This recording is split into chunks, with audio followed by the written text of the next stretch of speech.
அடியேன் ராமானுஜதாசன். அனைவருக்கும் வணக்கம். இன்னைக்கு நம்ம ராமானுஜ நூற்றந்தாதியில 28வது பாசுரம் பார்க்கலாமா? நெஞ்சே கரை கொண்ட கஞ்சனை காய்ந்த நிமலன் நங்கள் பஞ்சி திருவடி பின்னை தன் காதல பாதம் நன்னா வஞ்சற்கரிய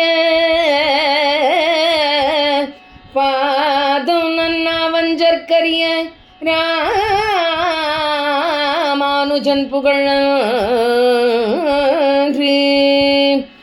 என் வாய் கொஞ்சி பரவக்கில்லாது என்ன வாழ்வின்று கூடியதே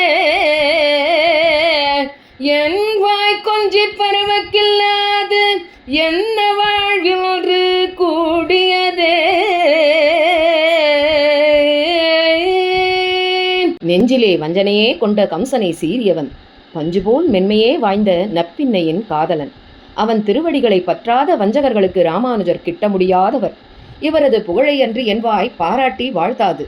எனக்கு இவ்வாழ்வு கைகூடியது. கச்சி நம்பி தான் உண்ட மிச்சம் கூட தனக்கு கிடைக்க முடியாமல் செய்து விட்டதாக போன பகுதியில் ராமானுஜர் நம்பியிடம் கோபம் கொண்டதை பார்த்தோம். இனி நம்பி என்ன செய்தார் என்பதை பார்ப்போமா? வாருங்கள். அடியேன் உம்மை ஆச்சாரியனாய் உச்சத்தில் ஏற்றி வைத்தாலும் தாங்கள் மனதில் இன்னும் நீங்கள் வைசியன் என்ற எண்ணமே மேலோங்கி நிற்கிறது என்றார் ராமானுஜர். ஆளவந்தாரின் விருப்பங்களை மாற்றி காட்டுவேன் என்றேன். ஆனால் அடியேனுக்கு இன்று நடந்த சம்பவம் பயத்தை ஏற்படுத்துகிறது என்றார் ராமானுஜர். கச்சி நம்பி வருந்தாதே ராமானுஜா, உன்னால் முடியும் என்பதே நம் வருதனும் அன்று உனக்கு காண்பித்தான். அவன் அருள் உனக்கு எல்லையற்றதாக இருக்கிறது என்றார் நம்பி. உடனே ராமானுஜன், நம்பி, அடியேனுக்கு சில சந்தேகங்கள் உண்டு. நீர்தான் வரதனிடம் பேசுவீரே, எனக்கு கொஞ்சம் கேட்டுச் சொல்லுங்கள் என்றார் ராமானுஜர். ஆனால் தனது சந்தேகம் என்ன என்பதை பற்றியெல்லாம் அவர் சொல்லவில்லை.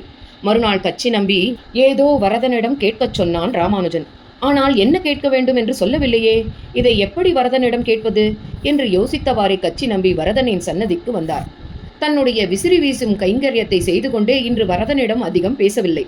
ராமானுஜர் கேட்க சொன்னது என்னவாக இருக்கும், இதை எப்படி வரதனிடம் கேட்கலாம் என்று சிந்தனையில் ஓடிக்கொண்டிருக்க, வரதனும் என்ன நம்பி, ஏதோ என்னிடம் கேட்க வந்தது போல் தயங்கி நிற்க காரணம் என்ன என்று கேட்க, மேலும் வரதனே, ராமானுஜன் என்னிடம் ஏதேனும் கேட்கச் சொன்னானா என்று கேட்டார். நம்பியும் ஆம், ஆனால் அவன் கேள்விகளை சொல்லவில்லை, அதான் தயங்கி நிற்கிறேன் என்றார் கச்சி நம்பி. சரி, நான் இப்பொழுது சொல்லும் இந்த 6 வார்த்தைகளையும் அவனிடம் சொல்லிவிடு என்று 6 வார்த்தைகளையும் சொன்னார் வரதன். அகம் நேவ பரந்தத்வம், தர்சனம் வேத ஏவச்ச, உபாயேஷு பிரபத் சியாத், அந்திம ஸ்மிருதி வர்ஜனம், தேகாவச்சானே முக்தி சியாத், பூர்ணாச்சாரிய சமாஸ்ரயः. இந்த 6 வார்த்தைகளை வரதன் சொன்னார். என்ன அர்த்தம்னு பார்க்கலாமா?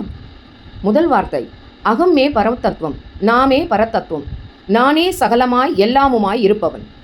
தர்சனம் பேத ஏவச்ச, ஜீவாத்மா பரமாத்மா இடையே பேதம் உண்டு என்பதே உண்மை. உபாயேஷு பிரபத்சியாத், உபாயம் சரணாகதி, என்னை அடைவதற்கான ஒரே வழி என்னை சரணடைவதே. அந்திம ஸ்மிருதி வர்ஜனம், என்னை சரணடைந்தவன் தன் கடைசி நேரத்தில், அதாவது தன் இறப்பின் போது என்னை நினைக்க தவறினால் அது பாபமில்லை. அந்த நேரத்தில் நானே உன் நினைவுகளில் வருவேன் என்பதே. தேகாவச்சானே முக்தி சியாத், எவன் ஒருவன் சரணடைந்தானோ அவன் எடுத்த இந்த பிறவியிலேயே என்னை அடைகிறான் என்பதே இதன் அர்த்தம். பூர்ணாச்சாரிய சமாஸ்ரயः, அதாவது பெரிய நம்பியை ராமானுஜா நீ அடிபணிவாய் என்பதே இந்த 6 வார்த்தைகளின் அர்த்தம்.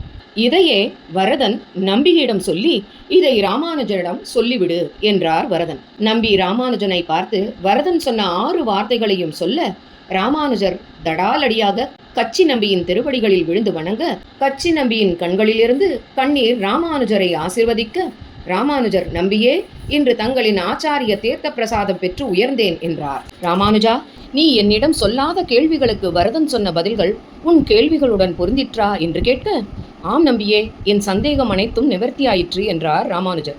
ஆம் ராமானுஜா, வரதன் சொன்னபடி நீ நம் பெரிய நம்பியை அடிபணி என்றார் கச்சி நம்பி. ராமானுஜரும் பெரிய நம்பியும் சந்தித்தனரா இல்லையா என்பதை அடுத்த பகுதியில் பார்ப்போம்.